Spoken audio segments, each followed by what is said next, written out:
ಈಗ ಸರ್ಟಿಫಿಕೇಷನ್ ಬಗ್ಗೆ ಹೇಳಿದೆ. ಹ್ಮ್ ಗ್ಲೋಬಲ್ ಸರ್ಟಿಫಿಕೇಷನ್ ಇಲ್ಲದೆ ಇದ್ದರೆ ಸ್ಟೂಡೆಂಟ್ ಮೊಬಿಲಿಟಿ ಇರೋದಿಲ್ಲ. ಆಮೇಲೆ ಪ್ರತಿಯೊಂದು ಯೂನಿವರ್ಸಿಟಿಲೂ placement, training, placement and certification centre ಅಂತ ಮಾಡಿ. ಹ್ಮ್ ಇಲ್ಲಿ ನಮ್ಮ ಸರ್ಟಿಫಿಕೇಷನ್ ಯಾರು ಇಂಟ್ರೆಸ್ಟ್ ಕೊಡ್ತಾ ಇಲ್ಲ. Certification is a must. Training and global certificate ಕೊಟ್ಟರೆ ಎಂಪ್ಲಾಯ್ಮೆಂಟ್ ಬೇಕಾಗಿರೋರು ಹೋಗ್ತಾರೆ. ಇಲ್ಲದ್ರೆ ಅದೇ ಸಬ್ಜೆಕ್ಟಲ್ಲಿ ಮುಂದೆ ಅಕಾಡೆಮಿಕ್ ಆಗಿ ಮುಂದುವರಿಯೋಕ್ಕೂ ಅವಕಾಶ.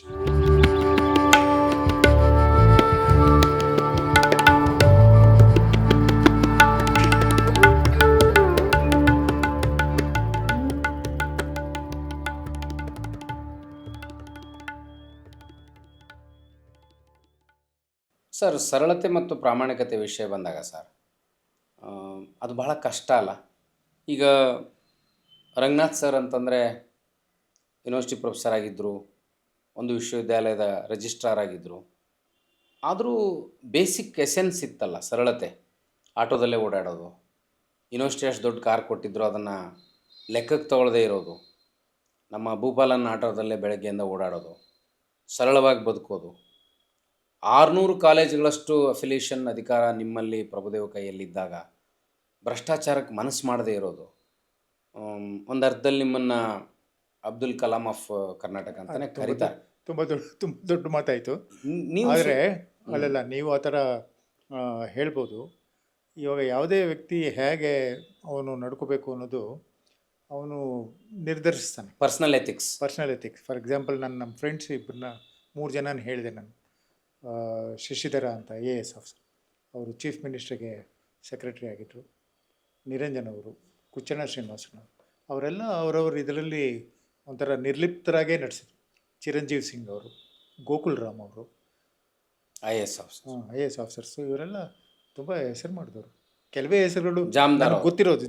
ಜಾಮದಾರ್ ಅವರು ನಾವು ಲೈಫ್ ಆ್ಯಂಡ್ ಬ್ಲಡ್ನಲ್ಲಿ ನೋಡಿದಂಥ ಒಂದು ಖಡಕ್ವಾದಿ ಮತ್ತು ನಾನ್ ಕರೆಕ್ಟ್. ಅದು ಬರೋದೇ ಅದರಿಂದ. ಬಟ್ ಅವ್ರ personality is A very strong personality. But ಭಾಳಷ್ಟು ಪ್ರಾಮಾಣಿಕವಾಗಿ ಇರ್ತಿರಲ್ಲ ಸರ್ ನೀವು. ಅಧಿಕಾರ ಮುಗಿದ ಮೇಲೆ ನಾನು ಭಾಳಷ್ಟು ಆರ್ಥಿಕವಾಗಿ ಮಾಡ್ಕೋಬೋದಾಗಿತ್ತು, ಏನು ತಪ್ಪು ಮಾಡಿದೆ ಅಂತ ಅನಿಸ್ತದನ್ ಸರ್? ಇಲ್ಲ, ಆ ಥರದ್ದೇನಿಲ್ಲ. ನಿಮ್ಮ ರಿಕ್ವೈರ್ಮೆಂಟ್ಸ್ ಮೇಲೆ ಆಗ್ತದೆ. ನೀವು ಸಂತೋಷವಾಗಿರಲಿಕ್ಕೆ ಎಷ್ಟು ಬೇಕು ಅಂತ. ಯಾರೂ ಒಂಥರ ಸನ್ಯಾಸಿ ಏನಲ್ಲ. ಆದರೆ ಬಿಯಾಂಡ್ ಎ ಪಾಯಿಂಟ್ ಹಣ ವೇಸ್ಟ್. ಈ ಪ್ರೊಫೆಷ್ನಲ್ ಇದಿದೆಯಲ್ಲ, ಏನು ಸಕ್ಸಸ್ಸು, ನೀವು ಎಜುಕೇಷನ್ನು, ರಿಸರ್ಚ್ ಅದ್ರಲ್ಲಿ ಸಕ್ಸಸ್ ಕಂಡಿದ್ದರೆ ನಿಮಗೆ ಅಷ್ಟೊಂದು ಏನೋ ಒಂಥರ ಬಿಂದಾಸ್ ಆಗಿ ತುಂಬ ಹೈ ಫಂಡ ಲೈಫು ನಡೆಸಬೇಕು ಅಂತ ಅನ್ಸೋದಿಲ್ಲ. ನೀವು ಲ್ಯಾವಿಶ್ ಆಗಿರೋ ಪ್ರಶ್ನೆನೇ ಬರಲ್ಲ. ನಿಮ್ಮ ಐಡೆಂಟಿಟಿ ಇರೋದೇ ನಿಮ್ಮ ಕ್ವಾಲಿಟಿ ಮೇಲೆ ಇರ್ತದೆ ಅಲ್ಲ, ನಮ್ಮ ಸ್ಯಾಟಿಸ್ಫ್ಯಾಕ್ಷನ್. ಅದು ಇವಾಗ ನೋಬೆಲ್ ಪ್ರೈಸಸ್ಸು, ಆಮೇಲೆ ಐನ್ಸ್ಟೈನ್ ಬಗ್ಗೆಯಿಂದ ಶುರು ಮಾಡಿದ್ರಿ, ಅಂಥ ಜ್ಞಾನಿಗಳ ಮುಂದೆ ನಮ್ಮ ಇದು ಏನು ಗೌಣ. ಆಮೇಲೆ ಒಂದು ನಮ್ಮಲ್ಲಿ, ನಮ್ಮ ಕಲ್ಚರ್ನಲ್ಲಿ ಯಾವುದೇ ವಿದ್ಯೆಗೆ ಅಹಂಕಾರ ಇರಬಾರ್ದು. ಅದನ್ನು ಜ್ಞಾಪಕದಲ್ಲಿ ಇಟ್ಕೊಂಡ್ರೆ ಸಾಕು. That is our guideline. ವಿನಯವೇ ವಿದ್ಯೆಯ ಲಕ್ಷಣ. ಹೌದು, ನಿಜಾರ್ಥದಲ್ಲಿ ಸರ್. ಹೌದು. ಬಟ್ ಅದು ಆಗ್ತಾ ಇಲ್ಲ ಇವತ್ತು. ಅದು ಅವ್ರವ್ರಿಗೆ ಬಿಟ್ಟಿದ್ದು, ಎಷ್ಟೆಷ್ಟು ಅಚೀವ್ ಮಾಡ್ತಾರೆ ಅಂತ, ಯಾವ ಲೆವೆಲ್ವರೆಗೂ ಇರುತ್ತೆ ಅಂತ. ಆವಾಗ ಅವ್ರಿಗೆ ನೀವು ಗುರುತಿಸ್ಬೋದು. ಅವರು ತುಂಬ ಏನೋ ಒಂಥರ ಈ ಪ್ರಚಾರಕ್ಕೂ ಮನಸ್ಸು ಮಾಡೋರಲ್ಲ. ನಿಮಗೂ ಏನು ಐಡೆಂಟಿಟಿ ಸಿಗಲೇ ಇಲ್ಲ ಸರ್. ಐಡೆಂಟಿಟಿ ಅಂತಂದರೆ ಅಲ್ಲ, ಪ್ರಶಸ್ತಿ ಪುರಸ್ಕಾರಗಳಿಂದ ಮನುಷ್ಯ ಒಂದೊಂದ್ಸಲ ಗೊತ್ತಿರದೇ ಇರೋರಿಗೆ ಗೊತ್ತಾಗುತ್ತೆ. ನಾವು ನಿಮ್ಮನ್ನು ಹತ್ತಿರದಿಂದ ನೋಡಿದ್ದೀವಿ, ವಿಶ್ವವಿದ್ಯಾಲಯದಲ್ಲಿ ಯಾವ ಥರ ಕೆಲಸ ಮಾಡ್ತಿದ್ರಿ, as A scientist, as A academician. ನಾನು ಒಬ್ಬ ಇರ್ಬೋದು ನಮ್ಮ ಯೂನಿವರ್ಸಿಟಿನಲ್ಲಿ. ಈ ಥರ ತುಂಬ ಜನ ಇದ್ದಾರೆ. ಯೂನಿವರ್ಸಿಟಿನಲ್ಲಿ ನೀವು ಎಂಟೈರ್ ಯೂನಿವರ್ಸಿಟಿನ ನೋಡಿದ್ರೆ ಮಾತ್ರ ನೀವು ಎಲ್ಲ universities success, failure when compare to west. ನಮ್ಮ ಕಂಡೀಷನ್ಗೆ ನಾವು ಮಾಸ್ ಎಜುಕೇಷನ್ ಕೊಡ್ತಾ ಇರೋದ್ರಿಂದ, ನಾವು ಫಸ್ಟ್ ಜನ್ರೇಷನ್ ಸ್ಟೂಡೆಂಟ್ಸ್ಗೆ ಕೊಡ್ತಾ ಇರೋದ್ರಿಂದ, ನಮ್ಮ ಪ್ರಾಡಕ್ಟ್ಸ್ನ ನೀವು ವೆಸ್ಟರ್ನ್ ಪ್ರಾಡಕ್ಟ್ಸ್ ಥರ ಮಾಡಿದ್ರೆ ಸ್ವಲ್ಪ ಅದು ಕಠಿಣ ಅನಿಸುತ್ತೆ ಅಸೆಸ್ಮೆಂಟ್.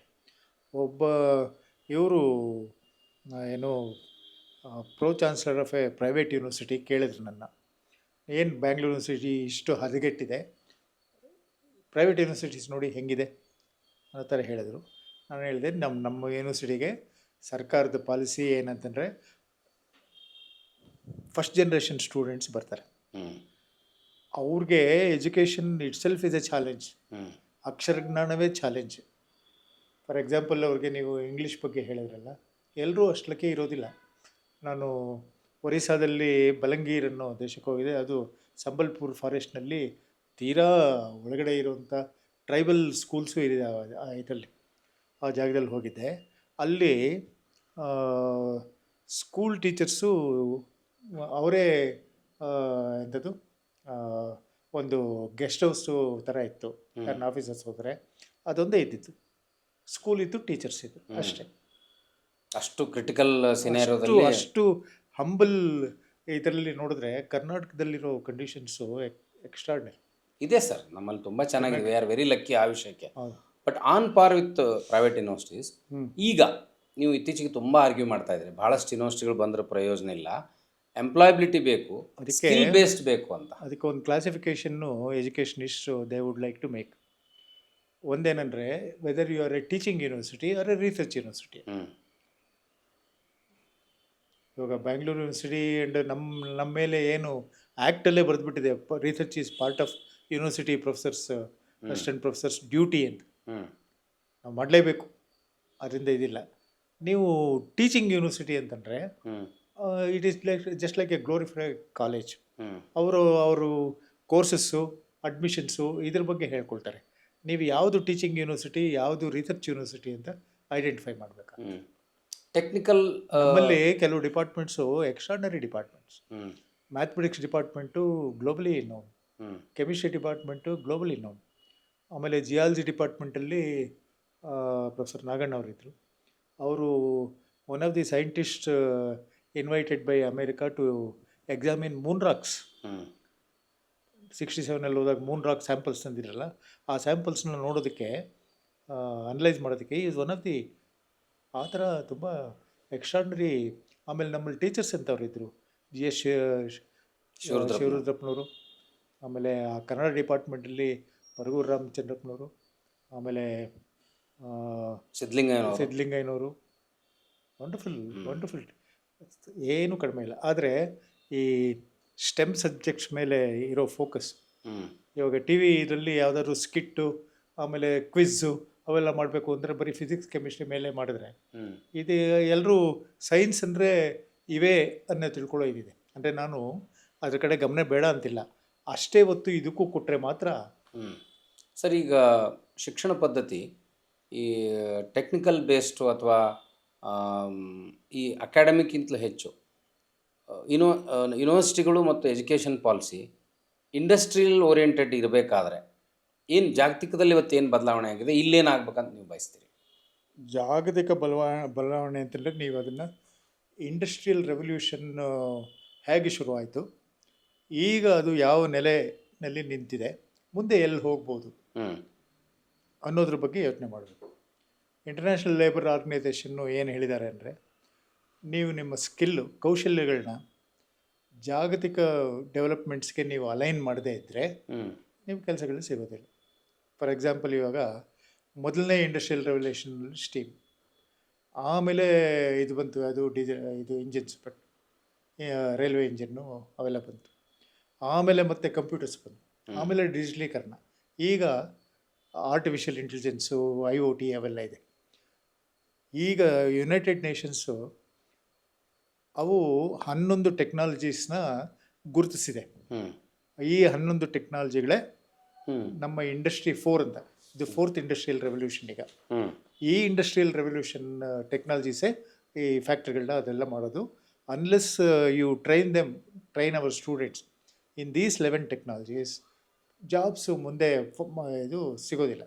ಯಾವ ಟೆಕ್ನಾಲಜಿ ಸರ್? ಯಾವ ಟೆಕ್ನಾಲಜಿ ಅಂತಂದರೆ, ಇವಾಗ ಅಂದರೆ ಎಲ್ಲರೂ ತಿಳಿದಿರೋಂಗೆ ಆರ್ಟಿಫಿಷಿಯಲ್ ಇಂಟೆಲಿಜೆನ್ಸ್, ಮಷಿನ್ ಲರ್ನಿಂಗು, ಆಮೇಲೆ ಬಿಗ್ ಡಾಟಾ, ಆಮೇಲೆ IoT ಅಂತಿದೆ, ಇಂಟರ್ನೆಟ್ ಆಫ್ ಥಿಂಗ್ಸ್. ಅದು ಕಲೆಕ್ಟಿವ್ ಆಗಿ ನೀವು ಕ್ಲೌಡ್ನ ಇದು ಮಾಡ್ಕೊಂಡು ಹೆಂಗೆ ಕಮ್ಯುನಿಕೇಷನ್ ಚಾನಲ್ಸ್ನ ಮಾಡ್ಬೋದು. 5G, ಆಮೇಲೆ ಇವಾಗ 6Gವರೆಗೂ ಹೋಗಿದೆ. ಹ್ಞೂ ಆಮೇಲೆ ತಿರ್ಗಾ ಮತ್ತೆ ಆಲ್ಟರ್ನೇಟಿವ್ ಎನರ್ಜಿ, ಆಮೇಲೆ 3D ಪ್ರಿಂಟಿಂಗು, ಹ್ಞೂ ಈ ಥರದ್ದೆಲ್ಲ 11 ಇದನ್ನು. ಆಮೇಲೆ ಬಯೋಟೆಕ್ನಾಲಜಿಲಿ ಒಂದೇ ಒಂದಿದೆ, ದಟ್ ಈಸ್ ಜೀನ್ ಹ್ಞೂ ಎಡಿಟಿಂಗ್ ಅಂತ. ಹ್ಞೂ ಅದೊಂದು ಟೆಕ್ನಾಲಜಿ ಬಿಟ್ಟರೆ ಬಯಾಲಜಿ ರೆಪ್ರೆಸೆಂಟೇಟಿವ್ ಯಾವುದಿಲ್ಲ. ಇವೆಲ್ಲ ಮಾರ್ಕೆಟ್ ಓರಿಯೆಂಟೆಡ್ ಟೆಕ್ನಾಲಜೀಸ್. ಹ್ಮ್. ನಿಮಗೆ ಎಂಪ್ಲಾಯ್ಮೆಂಟ್ ಬೇಕು ಅಂತಂದ್ರೆ ಅದು ಅಲ್ಲಿಗೆ ಹೋಗಬೇಕು. ಬಟ್ ಎ ಬರೋದ್ರಿಂದ ಅದರಿಂದ ನೀವು ನಿಮ್ಮ ಮೇಲೆ ಅದೇ ನಾವು ಒಂದು ಮೊದಲೇ ತಮಗೆ ತಿಳಿಸಂಗೆ ಬ್ರಿಟಿಷ್ ಕೌನ್ಸಿಲ್ ಮತ್ತು ILO ಕಾನ್ಫರೆನ್ಸಲ್ಲಿ ಏನು ಹೇಳಿದ್ದಾರೆ, ಥರ್ಡ್ ಪಾರ್ಟಿ ಸರ್ಟಿಫಿಕೇಷನ್. ಹ್ಮ್. ಆ ಥರ್ಡ್ ಪಾರ್ಟಿ ಸರ್ಟಿಫಿಕೇಷನ್ ನಮಗೆ ಯಾವುದ್ರಲ್ಲಿ ಸಿಗಬೇಕು? ಈ ಟೆಕ್ನಾಲಜೀಸ್ನಲ್ಲಿ, ಅನ್ನೋನ್ ಟೆಕ್ನಾಲಜೀಸ್ನಲ್ಲಿ ಸಿಗಬೇಕು. ಸಿಗಬೇಕು. ಅದನ್ನ ಎಲ್ಲಿ ಕೊಡಬೇಕು? ಯೂನಿವರ್ಸಿಟಿಯಲ್ಲೇ ಕೊಡಬೇಕು. ಅಕಾಡೆಮಿಕ್ ಕಾಲೇಜ್ನಲ್ಲೇ ಕೊಡಬೇಕು. ಪ್ರೊಫೆಷನಲ್ ಕಾಲೇಜಸ್ನಲ್ಲಿ ಕೊಡ್ತಾ ಇದ್ದಾರೆ, ಡಿಗ್ರೀಸ್ನಲ್ಲಿ ಇಲ್ಲ. ಡಿಗ್ರೀಸ್ ಕಾಲೇಜಸ್ನಲ್ಲಿ ಇಲ್ಲ. ಹ್ಮ್. ಹೇಗಾದರೂ ಒಂದು ಎಕ್ಸಾಂಪಲ್ ಸರ್, BSc ಫಿಸಿಕ್ಸ್ ಓದೋನಿಗೆ ಯಾವ ಥರ ಟ್ರೈನಿಂಗ್ ಕೊಡ್ಬೇಕಂತೀರಿ? ಅಲ್ಲ, BSc ಫಿಸಿಕ್ಸ್ ತೊಗೊಂಡವ್ರಿಗೆ ಸಾಕಷ್ಟು ಎಂಪ್ಲಾಯ್ಮೆಂಟ್ ಆಪರ್ಚುನಿಟೀಸ್ ಇದೆ. ಫಿಸಿಕ್ಸ್, ಕೆಮಿಸ್ಟ್ರಿ, ಮ್ಯಾಥಮೆಟಿಕ್ಸು, ಎಲೆಕ್ಟ್ರಾನಿಕ್ಸು, ಆಮೇಲೆ ಬಯಾಲಜಿ ಇದು ಅಲ್ಲ, ಬಯಾಲಜಿ ಅವ್ರಿಗಿಲ್ಲ. ಇಲ್ಲ. ಈ ಥರ ಅದೇ ಸ್ಟೆಮ್ ಸಬ್ಜೆಕ್ಟ್ಸಲ್ಲಿ ಆಪರ್ಚುನಿಟೀಸ್ ಇದೆ. ಅವ್ರಿಗೆ ನಾವು ಸ್ಕಿಲ್ ಅಪ್ಗ್ರೇಡೇಷನ್ ಮಾಡಬೇಕು. ಆರ್ಟಿಫಿಷಿಯಲ್ ಇಂಟೆಲಿಜೆನ್ಸ್ ಏನು ಬೇಕೋ ಅದರಲ್ಲಿ ಮಾಡಿದ್ರೆ ಫಾರ್ ಎಕ್ಸಾಂಪಲ್ ಇವಾಗ ಮೆಡಿಕಲ್ ಫೀಲ್ಡ್ಗೆ ಅವ್ರಿಗೆ ಓನ್ಲಿ ಟೆಕ್ನಾಲಜಿ ಅಪ್ಗ್ರೇಡೇಷನ್ ಬೇಕು. ಅಂದರೆ ಅವ್ರು ಆವಾಗಲೇ ಕೆಲಸ ಮಾಡ್ತಾ ಇದ್ದಾರೆ, ಅವ್ರಿಗೆ ಹೊಸ ಮ್ಯಾನ್ಯಲ್ ಮಾಡ್ತಾ ಇದ್ದಾರೆ. ಈಗ ರೋಬೋ ಸಿಸ್ಟಮ್ ಈಗ ಡಿಜಿಟಲ್ಗೆ ಮಾಡಬೇಕಷ್ಟೇ. ಅವ್ರಿಗೆ IoT ಅಂತಿದೆಯಲ್ಲ, ಅದು ಕಮ್ಯುನಿಕೇಟ್. ಇದು 5G, ಯಾಕೆಂದರೆ 4Gಗಿಂತ ಜಾಸ್ತಿ ವಾಲ್ಯೂಮ್ ಆಫ್ ಡಾಟಾ ನೀವು ಟೆಲಿಮೆಡಿಸಿನಲ್ಲಿ ಬೇರೆಯವ್ರಿಗೆ ಕಳಿಸ್ಬೋದು. ಆಮೇಲೆ ಮತ್ತು ಮೆಷಿನ್ ಲರ್ನಿಂಗು, ಅಂದರೆ ಇವಾಗೆಲ್ಲ ರಾಬೋಟಿಕ್ಸ್ ಬಂದಿದೆಯಲ್ಲ, ಅದಕ್ಕೆ machine learning, robotics is another technology. Drone technology, ಅವೆಲ್ಲ ಅದರಲ್ಲಿ ನೀವು ಮಾಡೋದಾದರೆ ಮ್ಯಾನುಫ್ಯಾಕ್ಚರಿಂಗ್ ಸೆಕ್ಟರ್ನಲ್ಲಿ ಎಂಪ್ಲಾಯ್ಮೆಂಟು ಜಾಸ್ತಿ ಇರುತ್ತೆ. ಈಗ ಇವಾಗ ಕಂಪನೀಸ್ ಆನ್ ಕ್ಯಾಂಪಸ್ ಅನ್ನೋ ಒಂದು ಆರ್ಟಿಕಲ್ ಇದೆ. ಕಾನ್ಸೆಪ್ಟ್ ಏನು ಸರ್ ಅದು? ಅದು ಕಾನ್ಸೆಪ್ಟ್ ಏನಂದರೆ, ಮೊದಲು ಈ ನಮ್ಮ ದೇಶದಲ್ಲಿ ಇವಾಗಲೂ ಬಹಳಷ್ಟು ಅದೇ ಎರಡೂ ಸೆಪ್ರೇಟ್ ಆಗಿದೆ. ಕ್ಯಾಂಪಸ್ ಇಂಡಸ್ಟ್ರಿ ಮತ್ತು ಅಕಾಡೆಮಿಕ್ಸ್, ಯೂನಿವರ್ಸಿಟಿ ಒಂದೇ ಕ್ಯಾಂಪಸ್ಸಲ್ಲಿ ಇಲ್ಲ. ಇಂಡಸ್ಟ್ರಿ ಎಲ್ಲೋ ಇರುತ್ತೆ, ಇರುತ್ತೆ, ಆಮೇಲೆ ದೇ ಆರ್ ಇನ್ ಐಸೋಲೇಟೆಡ್. ಇವೆರಡನ್ನು ಒಂದೇ ತರೋವಂಥ ಕಾನ್ಸೆಪ್ಟು 2014ರಿಂದ. ಇದು ಯಾಕೆ ಬಂತು ಅಂತಂದರೆ, ಅದೇನು ಡೆಲೋರಸ್ ಕಮಿಟಿ ರಿಪೋರ್ಟ್ ಬಂದಮೇಲೆ ಅದರ ಯುಟಿಲಿಟಿನ ಹೇಗಿದೆ universities status in the country entire world. ನಮ್ಮದು ತಕ್ಷಶಿಲಾ ಅವೆಲ್ಲ ಜ್ಞಾನಾರ್ಜನೆಗೋಸ್ಕರ ಮಾಡಿದ್ದು. ಹೇಳೋದು ಸರ್ ಇಲ್ಲ ಹಾಗಲ್ಲ, ಜ್ಞಾನಾರ್ಜನೆಗೋಸ್ಕರ ಮಾಡಿದ್ದು. ಅವು ಇವಾಗಲೂ ರಿಲೆವೆಂಟು. ಅದು ನಮ್ಮ ಕಲ್ಚರಲ್ ಗ್ಲೋರಿ. ಅದು ಅವೆರಡು ಯೂನಿವರ್ಸಿಟಿ. ಅದು ಅದರ ಹೊರತುಪಡಿಸಿ ನಮ್ಮ ಇಂಡಸ್ಟ್ರಿಯಲ್ ರೆವಲ್ಯೂಷನ್ 4ಗೆ ಬೇಕಾದಂಥ 11 ಟೆಕ್ನಾಲಜಿನ ಅದರಲ್ಲಿ ಎಜುಕೇಷನ್ ಆ್ಯಂಡ್ ಟ್ರೈನಿಂಗ್ನ ನಾವು ಮರ್ಜ್ ಮಾಡಬೇಕು. ಏನು ಮಾಡ್ಬೇಕು ಸರ್? ಇಂಡಸ್ಟ್ರಿ ಕ್ಯಾಂಪಸ್ನಲ್ಲೇ ಕಾಲೇಜ್ ತೆಗಿಬೇಕಾ? ಇಲ್ಲ, ಕಾಲೇಜ್ಗಳಲ್ಲಿ ಅದಕ್ಕೆ ಸೊಲ್ಯೂಷನ್ನು ನೇಚರನ್ನು ತುಂಬ ಗ್ಲೋಬಲಿ ರೆಪ್ಯೂಟೆಡ್ ಜರ್ನಲ್ ಒಂದು ಕೊಟ್ಟಿದೆ. ಅವರೇ ಈ ರಿವ್ಯೂ ಕಂಪನೀಸ್ ಆನ್ ಕ್ಯಾಂಪಸ್ ಅಂತ. ಇದರ ನೀಡ್ ಏನಿದೆ ಅಂತಂದರೆ, ಈ ಹುಡುಗರಿಗೆ ಮತ್ತು ಟೀಚರ್ಸ್ಗೆ ಯಾವ ಕಂಪ್ನಿ ಅಲ್ಲಿ ಅವ್ರ ಕ್ಯಾಂಪಸ್ನಲ್ಲಿ ಕಂಪ್ನಿ ಅಥವಾ ಕಂಪ್ನಿಗಳು ಅಲ್ಲಿರ್ತವೆ, ಅದನ್ನು ನಾವು ಯೂಸ್ ಮಾಡಿಕೊಂಡು ನೀವು ಟೆಕ್ನಾಲಜೀಸು ಟ್ರಾನ್ಸ್ಫರ್ ಅವ್ರು ಕೊಡ್ತಾರೆ, ನಾಲೆಜ್ ಟ್ರಾನ್ಸ್ಫರ್ ನೀವು ಕೊಡ್ತೀರಿ. ಅಲ್ಲ, ಕರಿಕ್ಯುಲಮೇ ಚೇಂಜ್ ಆಗಬೇಕು ಕಂಪ್ನಿಗೆ ಬೇಕಾದಂಗೆ. ಹೌದು, ನೀವು ಎಂಪ್ಲಾಯ್ಮೆಂಟ್ ಬೇಕಾದ ಕ್ಯೂರಿಕ್ಯುಲಮ್ ಅವ್ರು ಕೊಡ್ಬೋದು, ನೀವು ಅದನ್ನು ಟೀಚ್ ಮಾಡೋದು ಮತ್ತು ಜ್ಞಾನಾರ್ಜನೆ ಅದರಲ್ಲಿ ರಿಸರ್ಚು ಅದನ್ನೆಲ್ಲ ನೀವು ಕೊಡ್ಬೋದು. ಅದು ಕಂಪ್ನೀಸ್ ಅನ್ನು ಕ್ಯಾಂಪಸ್. ಈ ಎಕ್ಸ್ಪರಿಮೆಂಟ್ನ ಕೆಲವು ಯೂನಿವರ್ಸಿಟೀಸ್ ಮಾಡಿದ್ದಾವೆ. PS ಯೂನಿವರ್ಸಿಟಿ ಒಂದು ಎಕ್ಸಾಂಪಲ್. ಇವಾಗ ದೊರೆಸ್ವಾಮಿ ಅವರಾದಮೇಲೆ ಇವರು ಜವಾಹರ್ ಬಂದಿದ್ದಾರೆ, ಅವ್ರ ಮಗ ಅವ್ರು ಇದನ್ನು ಭಾರಿ ಒತ್ತು ಕೊಟ್ಟು ಮಾಡ್ತಾ ಇದ್ದಾರೆ. ಇನ್ನೂ ಕೆಲವು ಯೂನಿವರ್ಸಿಟೀಸ್ ಮಾಡಿರ್ಬೋದು, ನನಗೆ ಗೊತ್ತಿಲ್ಲ. ಅಲ್ಲ ಸರ್, ಈಗ ಅದು ಸರ್ಕಾರಿ ವಿಶ್ವವಿದ್ಯಾಲಯಗಳು ಬರದೇ ಹೋದರೆ, ಇವಾಗ ಬರಬೇಕದು VTUದಲ್ಲಿ ಅದು ಬರದೇ ಹೋದರೆ, VTU ಅಂಡರ್ನಲ್ಲಿ 100 ಕಾಲೇಜ್ಗಳು ಇರ್ತಾವೆ ಸರ್. ಇಲ್ಲ, ಪ್ರತಿಯೊಂದು ಯೂನಿವರ್ಸಿಟೀಸು ಇವಾಗ state level universities, state wide jurisdiction ಇರೋ ಯೂನಿವರ್ಸಿಟೀಸ್ ಇದೆಯಲ್ಲ, ಅವರು ಮಾಡೋಕ್ಕೆ ಸ್ವಲ್ಪ ಕಷ್ಟ. ಅಲ್ಲ ಅಂದ್ರೆ ತಕ್ಷಣ ನೀವು ಅವರು ಪ್ರಮೋಟ್ ಮಾಡ್ಬೋದು, ಜಲ್ದಿ ಅಕಾಡೆಮಿಕ್ ರಿಫಾರ್ಮ್ಸ್ ಮಾಡಬೇಕು. ಒಂದು ನಿಮ್ಮ ಕಡೆಯಿಂದ ತುಂಬ ಎಕ್ಸ್ಟ್ರಾರ್ಡಿನರಿ ಇಂಜಿನಿಯರಿಂಗ್ ಕಾಲೇಜಸ್ ಇದೆ. ಪ್ರತಿಯೊಂದು ಇಂಜಿನಿಯರಿಂಗ್ ಕಾಲೇಜ್ ಕೂಡ ಈಗ ಇದನ್ನು ಸ್ಥಾಪನೆ ಮಾಡ್ಬೋದು, ಸ್ವಲ್ಪ ಚೇಂಜ್ ಮಾಡಿ. ಸರ್ ಅದೆಲ್ಲ ನೀವು ಹೇಳ್ತಾ they are all private colleges. ಸರ್ಕಾರಿ ಸ್ವಾಮ್ಯದಲ್ಲಿರುವಂಥ ಕಾಲೇಜ್ಗಳು ಪಾಲಿಸೀಸು ಡಿಲೇ ಆಗುತ್ತೆ. ಎರಡಕ್ಕೂ ಕಂಪೇರ್ ಮಾಡಿ ನೋಡಿದಾಗ ಅವರು ಇದನ್ನು ಡಿಲೇ ಮಾಡಿ ಹೊಸ ಕರಿಕ್ಯುಲಮ್ ಇಂಟ್ರೊಡ್ಯೂಸ್ ಮಾಡ್ತಾರೆ. ನಮ್ಮ ಇಡೀ ಸರ್ಕಾರಿ ವ್ಯವಸ್ಥೆ ಪಾಲಿಸಿನೇ ತಕ್ಷಣ ಚೇಂಜ್ ಆಗಂಗೆ ಇಲ್ಲ. ಇದು ಕಾನ್ಸೆಪ್ಟ್ ಏನಂದರೆ, ಈಗ ಸರ್ಟಿಫಿಕೇಶನ್ ಬಗ್ಗೆ ಹೇಳಿದೆ. ಗ್ಲೋಬಲ್ ಸರ್ಟಿಫಿಕೇಷನ್ ಇಲ್ಲದೆ ಇದ್ದರೆ ಸ್ಟೂಡೆಂಟ್ ಮೊಬಿಲಿಟಿ ಇರೋದಿಲ್ಲ. ಹಾಂ ಗ್ಲೋಬಲ್ ಸರ್ಟಿಫಿಕೇಷನ್ ಅಂತಂದರೆ ILO ಅವ್ರು ಬಂದು ನಮಗೆ ಮಾಡ್ತಾರೆ ಅಂತ ಅರ್ಥ ಅಲ್ಲ, ಅದು ಅವ್ರ ಕೆಲಸ ಅಲ್ಲ. ಗ್ಲೋಬಲ್ ಎಂಪ್ಲಾಯಬಿಲಿಟಿ ಆ ಸ್ಟ್ಯಾಂಡರ್ಡ್ ಸರ್ಟಿಫಿಕೇಷನ್ ಬೇಕು. ಹ್ಞೂ ಆ ಸ್ಟ್ಯಾಂಡರ್ಡ್ ಯಾರು ಅಚೀವ್ ಮಾಡಿದ್ದಾರೆ? ನಮ್ಮ ಕಂಪ್ನೀಸು, ಇನ್ಫೋಸಿಸ್ ಇದೆ, ಹ್ಞೂ ವಿಪ್ರೋ ಇದೆ, ಆಮೇಲೆ BCL ಇದೆ. ಈ ಥರದ ಕಂಪ್ನೀಸು ಅವರನ್ನು ನಾವು ಕ್ಯಾಂಪಸ್ಗೆ ಕರ್ಕೊಂಬಂದು ಯೂನಿವರ್ಸಿಟಿ ಕ್ಯಾಂಪಸ್ಗೆ ಅವರಿಂದ ಟ್ರೈನಿಂಗ್ ಕೊಟ್ಟರೆ ಅಥವಾ ಅವ್ರು ಸರ್ಟಿಫೈ ಮಾಡಿದ್ರೆ ನಮ್ಮ ಸ್ಟೂಡೆಂಟ್ಸು ಈ 10,000 ರೂಪಾಯಿ ಸ್ಕೀಮ್ ಇದೆಯಲ್ಲ, it be A grand success. ಅಂದರೆ ಏನು ಸಲಹೆಗಳನ್ನು ಕೊಡ ಬಯಸ್ತೀರಿ ಸರ್ ಅದನ್ನ ಇಂಪ್ಲಿಮೆಂಟ್ ಮಾಡ್ಲಿಕ್ಕೆ? ಏನು ಅಂದರೆ ಅವ್ರು ಇವಾಗ ಫಾರ್ ಎಕ್ಸಾಂಪಲ್ ನಂದೇ ಒಂದು ಇಂಜಿನಿಯರಿಂಗ್ ಕಾಲೇಜ್ ಇದೆ ಅಂತ ಇಟ್ಕೊಳ್ಳಿ. ಹ್ಞೂ ಆ ಇಂಜಿನಿಯರಿಂಗ್ ಕಾಲೇಜ್ನಲ್ಲಿ ಓದೋ ಹುಡುಗರಿಗೆಲ್ಲ ನಾನು ಸರ್ಟಿಫಿಕೇಟ್ ಕೊಡ್ತೀನಿ. ಈ ಸರ್ಟಿಫಿಕೇಟ್ನ ಗ್ಲೋಬಲ್ ಲೆವೆಲ್ ಯಾರು ರೆಕಗ್ನೈಸ್ ಮಾಡ್ತಾರೆ? ಹ್ಞೂ ದೇಶದಲ್ಲಿ ಎಷ್ಟು ಇಂಜಿನಿಯರಿಂಗ್ ಕಾಲೇಜಸ್ ಇದ್ದಾವೆ? ಸರ್ಟಿಫಿಕೇಟು ಕೊಡ್ತೀರಿ, ರ್ಯಾಂಕು ಕೊಡ್ತೀರಿ, ರ್ಯಾಂಕು ಯೂಸ್ ಆಗ್ಬೇಕಲ್ಲ. ಅಷ್ಟೇ. ನಮ್ಮ ಮಕ್ಕಳು ನಮಗೆ ಬುದ್ಧು, ಹಾಂ ಅದರಲ್ಲಿ ನಿಜ ಇರ್ಬೋದು, ಸುಳ್ಳಿರ್ಬೋದು, ಆದರೆ this is not accepted generally, universally ಅಕ್ಸೆಪ್ಟಲ್ಲ. ಆದರೆ ಇನ್ಫೋಸಿಸ್ ಅವ್ರು ಕೊಟ್ಟ ಸರ್ಟಿಫಿಕೇಟು, ವಿಪ್ರೋದವ್ರು ಕೊಟ್ಟ ಸರ್ಟಿಫಿಕೇಟು, ಅವರು ಎಷ್ಟು ಕಂಟ್ರೀಸ್ನಲ್ಲಿ ಪ್ರೆಸೆನ್ಸ್ ಇದೆ ಅಲ್ಲೆಲ್ಲ ಒಪ್ಕೊಳ್ತಾರೆ. ಹ್ಞೂ ಆಮೇಲೆ ಅವ್ರು ಟ್ರೈನ್ ಮಾಡಿ ಸ್ಟೂಡೆಂಟ್ಸ್ ಅವರೇ ಅಪಾಯಿಂಟ್ ಮಾಡ್ಕೊಳ್ಳೋಂಥ ಆಪರ್ಚುನಿಟಿನೂ ಇದೆ. ಹ್ಞೂ if A student is good, ಹ್ಞೂ ಗ್ಲೋಬಲ್ ಲೆವೆಲ್ ಸರ್ಟಿಫಿಕೇಷನ್ ಮಾಡಿದಂಥ ಕ್ಯಾಂಡಿಡೇಟ್ಸು ಅವ್ರು ಟ್ರೈನ್ ಮಾಡಿದವ್ರು ಇದ್ದರೆ ಅವರಲ್ಲೇ ಅಪಾಯಿಂಟ್ ಮಾಡ್ಕೊಳ್ತಾರೆ. ಕೊಡ್ತಾರೆ ಸರ್, ಎಂಪ್ಲಾಯಬಿಲಿಟಿ ಬರುತ್ತೆ, ಎಂಪ್ಲಾಯಬಿಲಿಟಿ ವಿಲ್ ಇನ್ಕ್ರೀಸ್. ಹ್ಞೂ ಆಮೇಲೆ ಯಾರು ಆ ಗ್ಲೋಬಲ್ ಸ್ಟ್ಯಾಂಡರ್ಡ್ ಲೆವೆಲ್ಗೆ ಹೋಗಲ್ಲ ಅವ್ರಿಗೆ ಒಂದು ಪ್ಲ್ಯಾಟ್ಫಾರ್ಮ್ ಕ್ರಿಯೇಟ್ ಮಾಡಬೇಕು. ಇಲ್ಲಿ ಇಂಡಸ್ಟ್ರಿ ಡಿಪಾರ್ಟ್ಮೆಂಟ್ ಇದೆಯಲ್ಲ, industry and education department should bring FKCCI ಹ್ಞೂ ಅಥವಾ ಆ ಥರದ ಸಂಸ್ಥೆಗಳನ್ನ ಸಹಾಯ ತಗೊಂಡು ಅವ್ರಿಗೆ ಏನು ಬೇಕು ಎಂಪ್ಲಾಯ್ಮೆಂಟು, ಆ ಪ್ಲೇಸ್ಮೆಂಟ್ ಆಪರ್ಚುನಿಟೀಸ್ನ ಮ್ಯೂಚುವಲ್ ಡಿಸ್ಕಷನ್ನಿಂದ ಸಾಲ್ವ್ ಮಾಡಬೇಕು. ಎಂಪ್ಲಾಯ್ಮೆಂಟ್ ಕೊಡ್ಬೇಕು ಸರ್. ನೀವು ಎಂಪ್ಲಾಯ್ಮೆಂಟ್ ಟ್ರೈನಿಂಗ್ ಎಂಪ್ಲಾಯ್ಮೆಂಟ್ ಕೊಡಲೇಬೇಕಂತ ಹೇಳ್ತೀರಿ. ಅವ್ರ ಪ್ರಾಫಿಟಬಿಲಿಟಿ ಆಲ್ಸೋ ಇಂಪಾರ್ಟೆಂಟ್. ಅಲ್ಲ, ಅವನು ಕ್ವಾಲಿಟಿ ಇರಬೇಕಲ್ಲ. ಹಾಂ, ಆ ಕ್ವಾಲಿಟಿನ ನೀವು ಕೊಡೋಕ್ಕೆ ಟ್ರೈ ಮಾಡಿ. ಹೆಂಗೆ ಕೊಡಬೇಕು? ಇದೇ ಟ್ರೈನಿಂಗ್ ಅಲ್ಲ, ಯಾರ್ಯಾರಿಗೆ ಟ್ರೈನಿಂಗ್ ಕೊಡ್ಬೇಕು ಸರ್? ಎಲ್ಲ ಹುಡುಗರಿಗೂ ಕೊಡಿ. ಹುಡುಗರಿಗೆ ಕೊಡ್ತೀವಿ, ಮೊದಲು ಟೀಚರ್ಸ್ ಅಪ್ಡೇಟ್ ಆಗ್ಬೇಕಲ್ಲ ಸರ್. ಹಾಂ, ಇವಾಗ ಅನದರ್ ಥರ್ಡ್ ಇಂಪಾರ್ಟೆಂಟ್ ಕ್ವಶನ್ ನೀವು ಕೇಳಿದ್ರಿ. ನಿಮ್ಮ ಟೀಚರ್ಸ್ ಕೊಟ್ಟು ಟ್ರೈನಿಂಗು ಅವರು ಆ ಸರ್ಟಿಫಿಕೇಟ್ ಒಪ್ಕೊಳ್ಳಲ್ಲ. ಅದು ಔಟ್ಡೇಟೆಡ್. ಅದಕ್ಕೆ ಅದೇ ಕಂಪ್ನೀಸ್ ಆನ್ ಕ್ಯಾಂಪಸ್. ಹ್ಞೂ ಇವಾಗ ಒಂದು ಯೂನಿವರ್ಸಿಟಿ ಇದೆ, ನಿಮ್ಮ ಕರ್ನಾಟಕ ಯೂನಿವರ್ಸಿಟಿನ ತಗೊಳ್ಳಿ. ಅಲ್ಲಿ ಇನ್ಫೋಸಿಸ್ ಅವರು ಒಂದು ಅಥವಾ ವಿಪ್ರೋದವರು ಅಥವಾ ಎನಿ ವಿಲ್ಲಿಂಗ್, ಅವರೇ ಬರಬೇಕು ಇವರೇ ಎನಿ ಗ್ಲೋಬಲಿ ರೆಪ್ಯೂಟೆಡ್ ಕಾರ್ಪೊರೇಟ್, ಇವನ್ ಮ್ಯಾನೇಜ್ಮೆಂಟ್ ಅವರು ಇರ್ಬೋದು, ಅವರು ಅಲ್ಲಿ ಮಾಡೋದಾದರೆ ಒಂದು ಟ್ರೈನಿಂಗ್ ಸೆಂಟರು CSR ಇದೆಯಲ್ಲ, ಆ CSRನ ಯೂಸ್ ಮಾಡಿಕೊಂಡು ಅವ್ರು ಬಂದರೆ ಅವರು ಆ ಕಾಲೇಜ್ ಸ್ಟೂಡೆಂಟ್ಸ್ಗೂ ಕೊಡ್ಬೋದು, ಸುತ್ತಲಿರೋ ಇದಕ್ಕೂ ಕೊಡ್ಬೋದು. ಸರ್, ಇವತ್ತು ನಮ್ಮಲ್ಲಿ ಪಾಪ್ಯುಲೇಷನ್ ಜಾಸ್ತಿ ಇದೆ, ಸ್ಟೂಡೆಂಟ್ಸ್ ಜಾಸ್ತಿ ಇದ್ದಾರೆ, ಬಟ್ ಭಾಳಷ್ಟು ಯೂನಿವರ್ಸಿಟಿಗಳಾಗ್ತಾ ಇದ್ದಾವೆ. ಸರ್ಕಾರ ಪ್ರತಿ ಜಿಲ್ಲೆಗೊಂದು ಯೂನಿವರ್ಸಿಟಿ ಮಾಡ್ತಾರೆ. ಯೂನಿವರ್ಸಿಟಿಗೆ ಇರಬೇಕಾದ ಗುಣಮಟ್ಟ ಇಲ್ಲದೆ ವಿಶ್ವವಿದ್ಯಾಲಯ ಪ್ರಾರಂಭ ಮಾಡಿ ಆ ಹುಡುಗ ಪೋಸ್ಟ್ ಗ್ರ್ಯಾಜುಯೇಷನ್ ಸರ್ಟಿಫಿಕೇಟ್ ತೊಗೊಳ್ತಾನೆ. ಅವ್ರು ವಿಶ್ವವಿದ್ಯಾಲಯ ಆರಂಭ ಮಾಡಬೇಕಾದ್ರೆ ಇವನು ಮುಂದೆ ಏನು ಅನ್ನೋದನ್ನು ಯಾರು ಆಲೋಚನೆ ಮಾಡಬೇಕು? ನನಗೆ ಕೇಸ್ ಬೈ ಕೇಸ್ ಸ್ಟಡಿ ಹೋದರೆ ಒಳ್ಳೆಯದು. ಇನ್ಸ್ಟೆಡ್ ಆಫ್ ಬ್ಲ್ಯಾಂಕೆಟ್ ರಿಜೆಕ್ಷನ್ ಅಥವಾ ಬ್ಲ್ಯಾಂಕ್ ಹಾಕಿದವ್ರಿಗೆಲ್ಲ ಕೊಡೋದು ಅನ್ನೋ ಅಕ್ಸೆಪ್ಟೆನ್ಸ್ ಪಾಲಿಸಿಗೆ ಬದಲು, if there is merit in the ಇದು ಅಂದರೆ ಹೊಸ ವಿಚಾರಧಾರೆಯಲ್ಲಿ ಒಂದು ಯೂನಿವರ್ಸಿಟಿ ಮಾಡ್ತೀನಿ ಅಂತ ಬಂದರೆ ಅಂಥವ್ರನ್ನ ಸರ್ಕಾರ ಕನ್ಸಿಡರ್ ಮಾಡ್ಬೋದು. ಆದರೆ ಜನರಲ್ ಯೂನಿವರ್ಸಿಟೀಸು ಹೊಸದಾಗಿ ಮಾಡೋಕ್ಕೆ ಬದಲು ಇರೋ ಯೂನಿವರ್ಸಿಟೀಸ್ನ ಅವರು ಸ್ಟ್ರೆಂಗ್ತನ್ ಮಾಡಬೇಕು. ಯಾವುದು ಕಂಪ್ನೀಸನ್ನು ಕ್ಯಾಂಪಸ್ ತರೋದು. ಆಮೇಲೆ ಪ್ರತಿಯೊಂದು ಯೂನಿವರ್ಸಿಟಿಲೂ placement, training, placement and certification centre ಅಂತ ಮಾಡೋದು.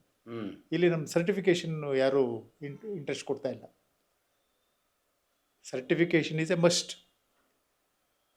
ನೀವು ಎಜುಕೇಷನ್ ಈಸ್ ಎಂಪವರ್ಮೆಂಟ್ ಅಂದರೆ ಅಕಾಡೆಮಿಕ್ ಎಂಪವರ್ಮೆಂಟ್ ಇದ್ದವರು ಅವರು PhD ಮಾಡ್ತಾರೆ, MS ಮಾಡ್ತಾರೆ, ಹೈಯರ್ ಎಜುಕೇಷನ್ನು, ರಿಸರ್ಚು, ಇಂಡಸ್ಟ್ರಿ ಆ ಲೆವೆಲಲ್ಲಿ ಹೋಗ್ತಾರೆ. ಎಂಪ್ಲಾಯ್ಮೆಂಟ್ ಬೇಕು ಅನ್ನೋನಿಗೆ ನೀವು ಎಜುಕೇಷನ್ ಈಸ್ ಎಂಪವರ್ಮೆಂಟ್ ಅಂತ ಹೆಂಗೆ ಹೇಳ್ತೀರಿ? ಅವನ ಕೈಗೆ ಒಂದು ಗ್ಲೋಬಲಿ ವ್ಯಾಲಿಡ್ ಸರ್ಟಿಫಿಕೇಟ್ ಇರಬೇಕು. ಅಂದರೆ ಗ್ಲೋಬಲ್ ಲೆವೆಲ್ ಕಂಪ್ನೀಸು ಟ್ರೈನ್ ಮಾಡಬೇಕು. That is the ultimate concept ನನ್ನ ಪ್ರಕಾರ of companies on. Sir, engineering medical ಹೊರತುಪಡಿಸಿ ಕಾಮನ್ ಡಿಗ್ರೀಸ್ ಲೈಕ್ BA ಎಲ್ಲ ಇಂಜಿನಿಯರಿಂಗ್ ಕಾಲೇಜಸ್ನಲ್ಲೂ ಇವಾಗ ಆ ಥರದ್ದೇನಿಲ್ಲ. ಕೆಲವಕ್ಕೆ ಅಡ್ಮಿಷನ್ಸೇ ಇಲ್ಲ. ರೀಸನ್ ಏನು ಸರ್? ಅವರು ಈ ಅಡ್ಮಿಷನ್ ಕ್ವಾಲಿಟಿ ಸ್ಟೂಡೆಂಟ್ಸು ಆಮೇಲೆ ಔಟ್ಪುಟ್ಟು. ಇವಾಗ ನೀವು ಪ್ಲೇಸ್ಮೆಂಟು ಅಥವಾ ಇದೆಲ್ಲ ಮಾಡ್ಕೊಳ್ಳೋದಕ್ಕೆ ನೀವು ತುಂಬ ಟಾಪ್ ಈ ಥರ ಟೆಕ್ನಾಲಜೀಸ್ ಟ್ರೈನ್ ಮಾಡಿದ್ದು ಬೇಕಾ, ಇಲ್ಲ ಬರೀ ಬೇರೆ ಇದಕ್ಕೆ ಬೇಕಾ? ಪ್ರೊಫೆಷ್ನಲ್ ಯೂನಿವರ್ಸಿಟೀಸ್ ಬಂದರೆ ಸರ್, ಹ್ಞೂ ಪ್ರೊಫೆಷ್ನಲ್ ಯೂನಿವರ್ಸಿಟಿಯಲ್ಲಿ ಬೇಸಿಕ್ ಸೈನ್ಸನ್ನು ಹೆಂಗೆ ಅಪ್ಲೈ ಮಾಡ್ಬೋದು? ನೀವು ಅಲ್ಲಲ್ಲ, ಇಂಜಿನಿಯರಿಂಗು ಎಮ್ ಟೆಕ್ಕು ಕೊಡ್ತೀರಿ, ಬೇಸಿಕ್ ಸೈನ್ಸ್ ಇದೆಯಲ್ಲ. ಇದೇನಾಗಿದೆ ಅಂದರೆ ಎಲ್ಲ ಪ್ರಾಫಿಟಬಲ್ ಇದು ಎಂಪ್ಲಾಯಬಲ್ ಕೋರ್ಸಸ್ನ ಪ್ರೈವೇಟ್ ಯೂನಿವರ್ಸಿಟೀಸ್ ತೊಗೊಂಬಿಟ್ಟಿದ್ದಾರೆ. ಹ್ಞೂ ಅವ್ರು ಯಾರು BA BSc ಮಾಡೋದಿಲ್ಲ, ಹ್ಞೂ ಯಾರೂ ಮಾಡೋದಿಲ್ಲ. And that responsibility of generating human resource in arts, ಆಮೇಲೆ social sciences and biological science, it is on government. ಹ್ಞೂ ಅದರಿಂದ ಗೌರ್ಮೆಂಟ್ ಇದ್ರ ಬಗ್ಗೆ ಇವ್ರನ್ನ ಹೇಗೆ ಎಂಪವರ್ಮೆಂಟ್ ಮಾಡಬೇಕು. ಆಮೇಲೆ ಈ ಇಂಜಿನಿಯರಿಂಗ್ ಕಾಲೇಜಸ್ ಇದಾವಲ್ಲ, ಹ್ಞೂ where the graduates are coming out are not finding, ಅವ್ರ ಸ್ಕಿಲ್ಸ್ನ ಹೇಗೆ ಮಾಡಬೇಕು ಅನ್ನೋದು ಅದ್ರ ಬಗ್ಗೆ ಚಿಂತನೆ ಮಾಡಬೇಕು. ಅವ್ರ ಚಿಂತನೆಗೆ ನಿಮ್ಮ ಸಲಹೆ ಏನು ಸರ್? ಅದೇ ಇದು ಕಂಪ್ನೀಸ್ ಆನ್ ಕ್ಯಾಂಪಸ್ನ ಇದನ್ನು ಕಸ್ಟಮೈಸ್ ಮಾಡಿಕೊಂಡು ಮಾಡಬೇಕು, ಹ್ಞೂ ಅದೊಂದೇ ದಾರಿ. ಆಮೇಲೆ ಸರ್ಟಿಫಿಕೇಶನ್ ಹ್ಞೂ ಯಾರ ಕೈಲಿ ಆಗುತ್ತೆ ಗ್ಲೋಬಲಿ ಹೋಗೋದಕ್ಕೆ ಅಂಥವ್ರನ್ನೇ ಇಲ್ಲಿಲ್ದಾದ್ರೆ ಬೇರೆ ಕಡೆ ಮಾಡ್ತಾರೆ. ಹ್ಞೂ ಲ್ಯಾಂಗ್ವೇಜ್ ಎಂಪವರ್ಮೆಂಟಿಗೆ ಏನು ಮಾಡಲಿಕ್ಕೆ ಸಾಧ್ಯ ಸರ್? ಅದಕ್ಕೆ ಅವರು ನಮ್ಮ ಲಕಿಲಿ ಬ್ಯಾಂಗ್ಳೂರು ಯೂನಿವರ್ಸಿಟಿನಲ್ಲಿ ರೀಜ್ನಲ್ ಸೆಂಟರ್ ಫಾರ್ ಇಂಗ್ಲೀಷ್ ಒಂದಿದೆ. ಹ್ಞೂ ಎಲ್ಲ ಯೂನಿವರ್ಸಿಟೀಸ್ನಲ್ಲೂ international centre for international languages ಒಂದಿರಲೇಬೇಕು. ಹ್ಞೂ ಸರ್, ಒಂದು ಈಗ ಎರಡು ನಾವು ಬ್ಯಾಂಗ್ಳೂರು ಯೂನಿವರ್ಸಿಟಿಲ ಎಕ್ಸ್ಪರಿಮೆಂಟ್ ಮಾಡಿದ್ದೀವಿ. ಹ್ಞೂ ಮೈಸೂರು ಯೂನಿವರ್ಸಿಟಿ ಆಫ್ ಮೈಸೂರಿನಲ್ಲಿ ಅಲ್ಲಿ ಇಂಟರ್ನ್ಯಾಷನಲ್ ಸ್ಟೂಡೆಂಟ್ ಸೆಂಟರ್ ಅಂತ ಒಂದು, ಅದಕ್ಕೆ ಹಾಸ್ಟೆಲೇ ಇದೆ, ಅವರೊಂದು ಮಾಡಿದ್ದಾರೆ. ಮಿಕ್ಕಿದೆಲ್ಲ ಯೂನಿವರ್ಸಿಟೀಸ್ನಲ್ಲಿ ಇಂಜಿನಿಯರಿಂಗ್ ಕಾಲೇಜ್ನಲ್ಲಿ ಬೇಕೇ ಬೇಕು. ಸರ್, ಈಗ ನೀವು ಅಂದರೆ ಆಚೆ ಹೋಗೋಕ್ಕೆ ಇಂಟ್ರೆಸ್ಟ್ ಇರೋರು ಮಾತ್ರ. ಆಚೆ ಅಲ್ಲ ಸರ್, ಅವ್ನು ಸರ್ವೈವಲ್ ಇಲ್ಲಾರ ಆಗ್ಬೇಕಲ್ಲ. ಹಾಂ, ಅದು 4ನೇ ಇಂಪಾರ್ಟೆಂಟ್ ಕ್ವಶನ್. ಹ್ಞೂ ನೀವು ಆಚೆ ಹೋಗ್ತೀರಿ ಅಂದರೆ ಅರ್ಥ ಈ ಫಾರಿನ್ ಕಂಪ್ನೀಸು ಇಂಡಿಯಾದಲ್ಲೇ ಇದಾವಲ್ಲ. ಅಲ್ಲೇ ಮಾಡ್ಬೋದು. ಫಾರ್ ಎಕ್ಸಾಂಪಲ್ ನಮ್ಮ ಇವಾಗ ಹ್ಯುಂಡೈ ಅಥವಾ ಟೊಯೋಟಾ ಹ್ಞೂ ಅಥವಾ ಬೆನ್ಸ್ ಅವೆಲ್ಲ ಇಲ್ಲೇ ಇದಾವಲ್ಲ. ಹ್ಞೂ ಅವರು ಇದರಲ್ಲಿ ಮಾಡಬೇಕು ಅಂದ್ರೂ ಇಂಟರ್ನ್ಯಾಷನಲ್ ಟೀಮ್ಸ್ನಲ್ಲಿ ವರ್ಕ್ ಮಾಡಬೇಕು ಅಂತಂದ್ರೆ ಬೇಕೇ ಬೇಕಾ, ಹ್ಞೂ ಟೀಮ್ ವರ್ಕ್ ಬೇಕಾಗುತ್ತೆ. ಹ್ಞೂ ಅದಕ್ಕೆ ನಾವು ಟ್ರೈನಿಂಗು ಒತ್ತು ಕೊಡಬೇಕಾಗುತ್ತೆ. ಸರ್, ನೀವು 3-4 DPRಗಳನ್ನು ಬರೆದಿದ್ದೀರಿ. ಹ್ಞೂ ಅಮೇರಿಕಾ ಅನಿವಾಸಿ ಭಾರತೀಯರಿಗೆ ನೀವು ಇದು ಡಿಟೇಲ್ಡ್ ಪ್ರಾಜೆಕ್ಟ್ ಅದೊಂದು ರಿಪೋರ್ಟ್ ಒರಿಸ್ಸಾದು. ಪರಿಸದ ಏನು ಕಾನ್ಸೆಪ್ಟ್ ಸರ್? ಅಲ್ಲೇನು ಕೊಟ್ರಿ ನೀವು?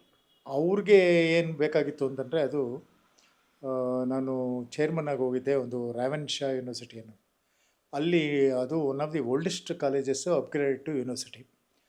ಅಲ್ಲಿ ಕೆಲವು ಇಂಟರ್ನ್ಯಾಷನಲ್ ಇವರು NRIs ಬಂದಿದ್ದರು. ಅವರು pay back to the country, ಅಂದರೆ ನನ್ನ ತಾಯ್ನಾಡಿಗೆ ನಾನೇನೋ ಕೊಡಬೇಕು ಅನ್ನೋ ಒಂದು ಗ್ರೂಪ್ ಆಫ್ ಅವರು ದೇ ವಾಂಟೆಡ್ ಒನ್ ಯೂನಿವರ್ಸಿಟಿ ಅಥವಾ ಇಂಟರ್ನ್ಯಾಷನಲ್ ಸೆಂಟರ್. ಅವರು ಇಂಟರ್ನ್ಯಾಷನಲ್ ಯೂನಿವರ್ಸಿಟಿ ಮಾಡಬೇಕು ನಾವು ಅಂದರು. ನಾನು ಹೇಳಿದೆ, ಇಂಟರ್ನ್ಯಾಷನಲ್ ಯೂನಿವರ್ಸಿಟಿ ನೀವು ಮಾಡೋಕ್ಕಾಗಲ್ಲ. It is either United Nations ಮಾಡಬೇಕು ಅಥವಾ ಇಟ್ ಈಸ್ ಬಿಟ್ವೀನ್ 2 ಕಂಟ್ರೀಸ್. ನೀವು ಇಂಟರ್ನ್ಯಾಷನಲ್ ಯೂನಿವರ್ಸಿಟಿ ಮಾಡೋಕ್ಕಾಗಲ್ಲ. What you can do is start a regular university with a centre for international students ಅಥವಾ ಇಂಟರ್ನ್ಯಾಷನಲ್ ಎಜುಕೇಷನ್ ಸೆಂಟರ್ ಮಾಡಿ. ಅದನ್ನು ಅದಕ್ಕೆ ನಾನು ಒಂದು ಇನ್ಸ್ಟಿಟ್ಯೂಟ್ ಆಫ್ ಎಕ್ಸಲೆನ್ಸು, ಆಮೇಲೆ ಈ ಕಾನ್ಸೆಪ್ಟಲ್ಲಿ ಒಂದು ಸ್ಕಿಲ್ ಡೆವಲಪ್ಮೆಂಟ್, ಇದು ಸೆಲ್ಫ್ ಸಸ್ಟೈನಿಂಗ್ ಇದು ಅಂತ ಕೊಟ್ಟಿದೆ. ಅದು ಅಕ್ಸೆಪ್ಟ್ ಆಗಿದೆ, ಬಟ್ ಅವರು ಇನ್ನೂ ಲ್ಯಾಂಡ್ ಸಿಕ್ಕಿಲ್ಲ, ನೋಡ್ತಾ ಇದ್ದಾರೆ. ಹ್ಞೂ ಸರ್. ಆಮೇಲೆ ಮತ್ತೆ ಅದಕ್ಕೆ ರಿಲೇಟೆಡ್ ಆಗಿರುವಂಥ ಪ್ರೊಫೆಷ್ನಲ್ ಯೂನಿವರ್ಸಿಟಿನೇ ಮಾಡಬೇಕಂತ ತಮ್ಮದೊಂದು ಕಾನ್ಸೆಪ್ಟ್ ಇತ್ತು ಸರ್. ಯೂನಿವರ್ಸಿಟಿಗಳು ಯಾವುದೇ ಸಬ್ಜೆಕ್ಟ್ ಇರಲಿ. ಅಲ್ಲ, ನನ್ನ ಕಾನ್ಸೆಪ್ಟ್ ಏನಂದರೆ, ನಾನು ಗೊತ್ತಾಯಿತು ನನಗೆ ನಿಮ್ಮ ಕ್ವಶನ್ ಏನಂತ, ಮಧ್ಯದಲ್ಲಿ ತಡೆದಿದ್ದಕ್ಕೆ ಕ್ಷಮೆ ಇರಲಿ. ಎಲ್ಲ ಸಬ್ಜೆಕ್ಟ್ನಲ್ಲೂ ನಾವು ಎಲ್ಲ ಸಬ್ಜೆಕ್ಟ್ ಪ್ರೊಫೆಷ್ನಲ್ ಮಾಡ್ಬೋದು. ಇವಾಗ ಬಾಟ್ನಿ, ನನ್ನ ಸಸ್ಯಶಾಸ್ತ್ರವನ್ನೇ ತಗೊಳ್ಳಿ, ಇದರಲ್ಲಿರೋ ಅಪ್ಲೈಡ್ ಆಸ್ಪೆಕ್ಟ್ ಎಲ್ಲ ಅಗ್ರಿಕಲ್ಚರ್ ಯೂನಿವರ್ಸಿಟಿ ಆಗೋಯ್ತು. ನಮಗೂ ಉಳಿದಿರೋದೇನು ಅಕಾಡೆಮಿಕ್ ಸ್ಕಿಲ್ಸ್. ಬಾಟ್ನಿಯಲ್ಲಿ ಟೀಚರ್ ಪೋಸ್ಟ್ ಎಷ್ಟು ಅಂತ ಸಿಗುತ್ತೆ, ಅದರಿಂದ ಎಂಪ್ಲಾಯಬಿಲಿಟಿ. ಆಮೇಲೆ ಅಡ್ಮಿಷನ್ ಟು ಬಾಟ್ನಿ ಮಾಡ್ತಾನೆ ಇದ್ದಾರೆ. ಅದರಿಂದ ನಮಗೆ ಸಬ್ಜೆಕ್ಟ್ ಎಂಪವರ್ಮೆಂಟ್ಗಿಂತ ಸಬ್ಜೆಕ್ಟ್ ಕಾಂಬಿನೇಷನ್ನ ಇನ್ನೋವೇಟಿವ್ ಆಗಿ ಮಾಡಬೇಕು. ಇವಾಗ 2 ಸಬ್ಜೆಕ್ಟು 3 ಸಬ್ಜೆಕ್ಟ್ ತೊಗೊಳ್ಳಿ, 3 subject 3 year course is okay. 4 ಇಯರ್ಸೇ ಮಾಡಬೇಕಾಗಿಲ್ಲ, 3 ಇಯರ್ಸ್ನಲ್ಲೂ ಅಚೀವ್ ಮಾಡ್ಬೋದು, 4 ಇಯರ್ಸ್ನಲ್ಲೂ ಅಚೀವ್ ಮಾಡ್ಬೋದು. ಈ 3 ಇಯರ್ ಸಬ್ಜೆಕ್ಟ್ 3 ಇಯರ್ಸ್ ಅಂತ ಇಟ್ಕೊಳ್ಳೋಣ, 3 ಸಬ್ಜೆಕ್ಟು. ಅದರಲ್ಲಿ ನೀವು ಬಾಟ್ನಿ, ಝುವಾಲಜಿ, ಅದ್ರ ಜೊತೆಗೆ ಗ್ಲೋಬಲ್ ಎಂಪ್ಲಾಯ್ಮೆಂಟ್ ಆಪರ್ಚುನಿಟಿ ಇರೋವಂಥ ಈ 11 ಟೆಕ್ನಾಲಜೀಸ್ ಒಂದು ಕೋರ್ಸ್ ಆಗಿ. ಅದು ನಿಮ್ಮ ಕಾನ್ಸೆಪ್ಟ್ ಸರ್? ಅದು ನನ್ನ ಕಾನ್ಸೆಪ್ಟು. ಅದನ್ನು ನೀವು ಈ ಎಕ್ಸಿಟ್ಟು ಸೆಕೆಂಡ್ ಇಯರ್ ಆದಮೇಲೆ ಕೊಡ್ಬೋದು. ಹ್ಞೂ ಒಂದು ಡಿಪ್ಲೊಮೊ ಕೊಟ್ಟು ಟ್ರೈನಿಂಗ್ ಆ್ಯಂಡ್ ಗ್ಲೋಬಲ್ ಸರ್ಟಿಫಿಕೇಟ್ ಕೊಟ್ಟರೆ ಎಂಪ್ಲಾಯ್ಮೆಂಟ್ ಬೇಕಾಗಿರೋರು ಹೋಗ್ತಾರೆ. ಇಲ್ಲದ್ರೆ ಅದೇ ಸಬ್ಜೆಕ್ಟಲ್ಲಿ ಮುಂದೆ ಅಕಾಡೆಮಿಕ್ ಆಗಿ ಮುಂದುವರಿಯೋಕ್ಕೂ ಅವಕಾಶ. ಹ್ಞೂ ಅದು ಇಂಪ್ಲಿಮೆಂಟ್ ಮಾಡೋಕ್ಕೆ ಸಾಧ್ಯ ಆಗುತ್ತಂತೆ. ಇದು ಸಾಧ್ಯ. ಈ ಡಿಪ್ಲೊಮಾದಲ್ಲಿ ಎಕ್ಸ್ಪೆರಿಮೆಂಟ್ ಮಾಡಿ ನೋಡಿದ್ರಲ್ಲ ಸರ್. ಇದು ಡಿಪ್ಲೊಮೊ ಅಂತಂದರೆ ನೀವು SLC ಆದಮೇಲೆ diploma.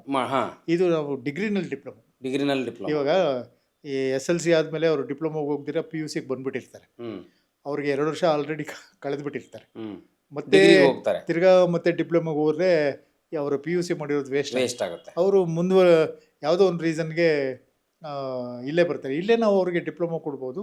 But in what subject and what is the quality of your certification ಹ್ಞೂ ಅದು ಕೊಡಬೇಕು. ಆವಾಗ ಏನಾಗುತ್ತೆ, ಬಾಟ್ನಿ ಝುವಾಲಜಿನಲ್ಲಿ ಬೇಕಾದವರು ಹೋಗ್ತಾರೆ, ಇಲ್ದರೆ ಆ ಸಬ್ಜೆಕ್ಟು ಸರ್ವೈವ್ ಆಗುತ್ತೆ.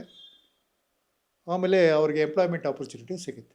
ಅಂದರೆ ನಮಗೆ ಇನ್ನೋವೇಟಿವ್ ಸಬ್ಜೆಕ್ಟ್ ಕಾಂಬಿನೇಷನ್ ಹ್ಞೂ ಆ್ಯಂಡ್ ಕ್ಯುರಿಕ್ಯುಲರ್ ಫ್ರೇಮ್ವರ್ಕ್. ಸರ್ ಇಷ್ಟೆಲ್ಲ ಕೆಲಸ ಮಾಡ್ತೀರಿ, ಪರ್ಸ್ನಲ್ ಲೈಫ್ನಲ್ಲಿ ನೀವು ಒಂದೆರಡು ಸಲ ಅನಾರೋಗ್ಯಕ್ಕೆ ತುತ್ತಾದ್ರಿ. ನಮ್ಮ ಬದುಕಿನ ಎಲ್ಲ ಆ ರೀತಿಯ ರೀಬರ್ತ್ ಇರುತ್ತಲ್ಲ, ಆ ರೀಬರ್ತ್ ಸಂದರ್ಭದಲ್ಲಿ ನಿಮಗೆ ಹೊಳೆದದ್ದೇನು sir? What kind of contribution I can give the society ಅಂತ? ನಾನು ಅದಕ್ಕಿಂತ ಏನು ಹೇಳ್ತೀನಿ ಅಂತಂದರೆ, ನನ್ನ ಬದುಕಿದ್ದಾಗ ಸೆಕೆಂಡ್ ಆ್ಯಂಡ್ ಥರ್ಡ್ ಆಪರ್ಚುನಿಟಿ 2 ಸತಿ ಬಾರಿ ಕ್ರಿಟಿಕಲ್ ಟೈಮ್ ಇತ್ತು. ಸೆಕೆಂಡ್ ಆ್ಯಂಡ್ ಥರ್ಡ್ ಆಪರ್ಚುನಿಟೀಸ್ ಬಗ್ಗೆ ಏನು ಕಾಂಟ್ರಿಬ್ಯೂಟ್ ಮಾಡ್ಬೋದು ಅಂತ ಅದರಿಂದ ಆಚೆ ಬಂದ ಮೇಲೆ ಯೋಚನೆ ಮಾಡಿದೆ. ಮೊದಲನೇದು ಹಾರ್ಟ್ ಪ್ರಾಬ್ಲಮ್, ಕಾರ್ಡಿಯಕ್. ಎರಡನೇದು ಕರೋನಾ. ದೇವರ್ ಸೀರಿಯಸ್. ಬಟ್ ಅದನ್ನು ನೀವು ಸರ್ಪಾಸ್ ಮಾಡಿದ್ರಿ. ಪರ್ಸ್ನಲ್ ಲೈಫ್ನಲ್ಲಿ ನೀವು ಅಬ್ದುಲ್ ಕಲಾಂ ಹೀಗೆ ಕೆಲವು ಪರ್ಸನಾಲಿಟಿ ತುಂಬ ದೊಡ್ಡ ಅಲ್ಲ ಸರ್, ದೊಡ್ಡ ದೊಡ್ಡ ನೇಮ್ ಹೇಳಿದ್ರೆ ಅಲ್ಲ, ನೀವು ಕೂಡ ಅನ್ಮ್ಯಾರಿಡ್ ಆಗಿ ಉಳ್ಕೊಂಡ್ರಿ. ಅದೇನು ಅದು ಬೈ ಚಾಯ್ಸ್ ಅಷ್ಟೇ ಹೊರತು ಬೈ ಚಾಯ್ಸ್ ಯಾಕೆ ಸರ್?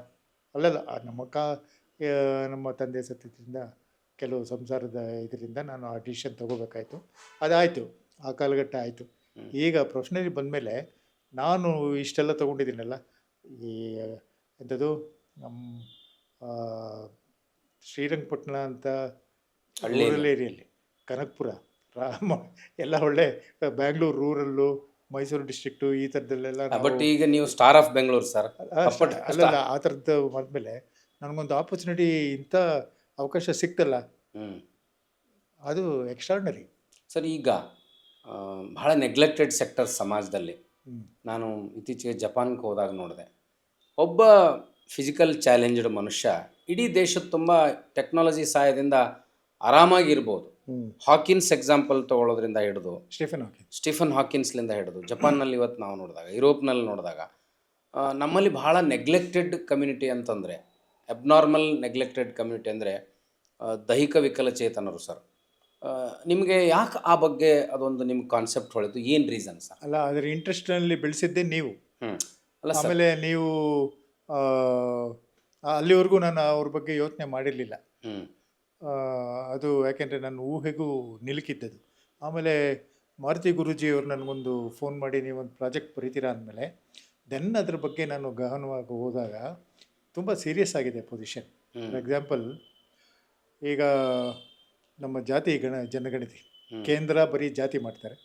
ಇಲ್ಲಿ ಸ್ಟೇಟ್ನಲ್ಲಿ ನಾವು ಸಾಮಾಜಿಕ ಮತ್ತು ಸಾಂಸ್ಕೃತಿಕನೂ ಸೇರಿಸಿ ಅಂತ ಹೇಳ್ತಾರೆ. Article 15(4) and 16(4).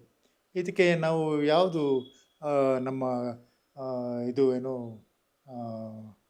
ಪ್ಯಾರಾಮೀಟರ್ಸು, ಒಂದು ಜಾತಿ, ಒಂದು ಇನ್ಕಮ್, ಕ್ಯಾಸ್ಟ್ ಕಮ್ ಮೀನ್ಸ್ ಅನ್ನೋದು ಅವನೂರು ಇದರಿಂದನೂ ಬಂದಿರೋದು, ದೇವರಾಜರ್ಸ್ ಕಾಲದಿಂದ. ಅದೇ ದಟ್ ಈಸ್ ದಿ ಇದು. ಆ ಜಾತಿನಲ್ಲಿ ಬರಲ್ಲ. ಎಲ್ಲ ಜಾತಿ, ಎಲ್ಲ ರಿಲಿಜನ್ನವರು ಇದರಲ್ಲಿ ಸೇರ್ಕೊಳ್ತಾರೆ. Physically disabled. ಈ ಫಿಸಿಕಲಿ ಡಿಸೇಬಲ್ಡ್ನ ನೀವು ಪ್ಯಾರಾಮೀಟರ್ ಆಫ್ ಸೆನ್ಸಸ್ ಮಾಡಬೇಕು. ಇವಾಗ ಸ್ಟೇಟ್ ಗೌರ್ಮೆಂಟ್ ಅವ್ರು ಸೆನ್ಸಸ್ ಮಾಡ್ತಾ ಇದ್ದಾರಲ್ಲ, ಇವಾಗ ಸೆಂಟ್ರಲ್ ಗೌರ್ಮೆಂಟ್ ಅವರು ಬರೀ ಜಾತಿ ಮಾಡಿದ್ರೆ ಅದರಲ್ಲಿ ಇವ್ರು ಸಿಗಲ್ಲ. ಅವ್ರು ಜಾತಿ ಸೆನ್ಸಸ್ ನೋಡ್ತಾರೆ, ಸೋಷಿಯಲ್ ಇಂಜಿನಿಯರಿಂಗ್ ಅವ್ರು ಯಾವ ಜಾತಿ ಅಂತ ಬರುತ್ತೆ, ಬಟ್ ಅವ್ರು social engineering physical disability reflect ಆಗಲ್ಲ. ಸ್ಟೇಟ್ ಗೌರ್ಮೆಂಟ್ ಈ ಬಗ್ಗೆ, ಈ ಪ್ಯಾರಾಮೀಟರ್ ಬಗ್ಗೆ ಅಡ್ವಾಂಟೇಜ್ ಏನಂದರೆ, ಸಾಂಸ್ಕೃತಿಕ ಮತ್ತು ಸಾಮಾಜಿಕ ಸರ್ವೆ ಮಾಡೋದ್ರಿಂದ ಈ ಪ್ಯಾರಾಮೀಟರ್ನ ಅವರು ಇನ್ಕ್ಲೂಡ್ ಮಾಡಿದ್ರೆ it will give a human face to government ಅಂತ ನನ್ನ ನಂಬಿಕೆ. ಅಲ್ಲ, ಒಂದು ಸೆನ್ಸಸ್ ಯಾಕೆಂದ್ರೆ ಕ್ಯಾಲ್ಕುಲೇಟ್ ಮಾಡಿ ಇಟ್ಟಿರ್ತಾರಲ್ಲ ಸರ್, ಯಾರು ಎಷ್ಟು ಜನ ಹ್ಯಾಂಡಿಕ್ಯಾಪ್ ಇದಾರೆ ಅಂತ. ಎಷ್ಟು ಜನ ಹ್ಯಾಂಡಿಕ್ಯಾಪ್ ಅಂದರೆ ವರ್ಲ್ಡ್ ರಿಪೋರ್ಟಲ್ಲಿ 2%, ಇಡೀ ಜಗತ್ತಿನ ಇಡೀ ಪಾಪ್ಯುಲೇಷನ್. ಜಗತ್ತಿನ ಅಲ್ಲ, ಇಂಡಿಯಾದಲ್ಲಿ 2% ಅಂತ ಹೇಳ್ತಾರೆ. ಆದರೆ ಇಲ್ಲಿ ಪ್ರಾಬ್ಲಮ್ ಏನು ಬರುತ್ತೆ, ನಮ್ಮ physically rights of persons with physical disability, ಅದು ಆ್ಯಕ್ಟ್ ಒಂದಿದೆ 2016ರಲ್ಲಿ ಬಂತು. 2017ರಲ್ಲಿ ರೂಲ್ಸ್ ಬಂತು. ಅದರಲ್ಲಿ ಏನು ಅವರು ಪರಿಗಣನೆಗೆ ತೊಗೊಂಡಿರೋದು, ಡೆವಲಪ್ಮೆಂಟಲಿ ಅಂದರೆ ಹುಟ್ಟಿನಿಂದಲೇ ಅವರು ವಿಕಲಾಂಗ ದಿವ್ಯಚೇತನರಾಗಿದ್ದರೆ, ವಿಶೇಷ ಚೇತನರಾಗಿದ್ದರೆ ಅವ್ರಿಗೆ ಮಾತ್ರ ಈ ಸೌಲಭ್ಯ ಸಿಗ್ತವೆ. ಆದರೆ ಹುಟ್ಟಿನಿಂದನೇ ವಿಕಲರಲ್ಲ, ಕೆಲವರು ಸಾಂದರ್ಭಿಕವಾಗಿ ವಿಕಲಾಂಗರಾಗ್ತಾರೆ ಅಥವಾ ದಿವ್ಯಚೇತನರಾಗ್ತಾರೆ, ವಾರಲ್ಲಿ ಆಗ್ತಾರೆ, ಯುದ್ಧ, ಟ್ರಾನ್ಸ್ಪೋರ್ಟು, ಆಕ್ಸಿಡೆಂಟು, ಎಲೆಕ್ಟ್ರಿಷಿಯನ್ಸು ಅಲ್ಲಿ ಮೇಲೆ ರಿಪೋರ್ಟ್ ಮಾಡಿದ ಅಲ್ಲಿಂದ ಬಿದ್ದಿದ್ದು ಬೇರೆ ಬೇರೆ ಕಾರಣದಿಂದಾಗಿ ಅವಾಗ ಏನೋ ಅವ್ರಿಗೆ ಡಿಸೇಬಿಲಿಟಿ ಬರುತ್ತೆ. ಅವ್ರನ್ನೂ ಸೇರಿಸ್ಕೊಂಡ್ರೆ ಸುಮಾರು 9% ಆಗುತ್ತೆ. 9%. 9%. ಅಂದರೆ ನೀವು ಹುಟ್ಟಿನಿಂದಲೇ ಆಗದೇ ಇದ್ದರೆ ನೀವು ಇವ್ರನ್ನ ಬಿಟ್ಬಿಡ್ತೀರಾ?